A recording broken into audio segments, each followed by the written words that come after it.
Today, we will be installing new rear rubber bump stops. Start by supporting the car with jack stands. Cover up the fuel tank vent valve with a wet towel. This is important because we might make some sparks. Remove the old bump stop.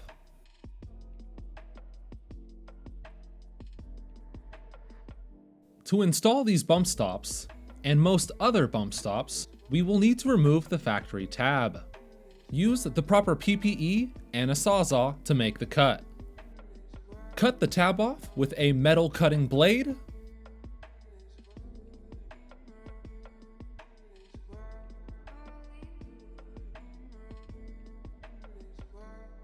Use a flat file to smooth and to burr the cut.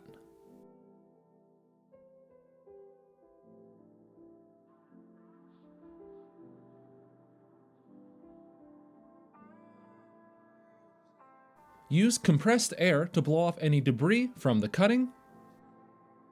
Use some paint to cover up any bare metal to avoid oxidation.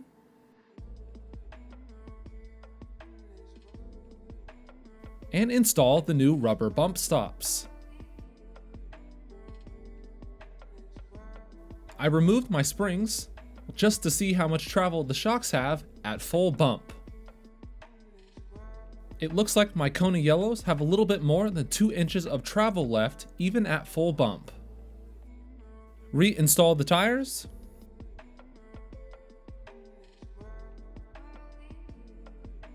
And lower the car to the ground. Some of you might ask why I didn't use polyurethane bump stops.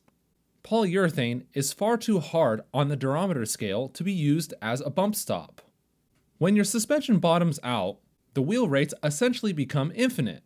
When that happens, bad events will follow, such as snap oversteer. Rubber, on the other hand, is far softer and more linear, allowing the suspension to still move around a little even when maxed out. I hope you liked this video. Please leave a like and follow me on Instagram.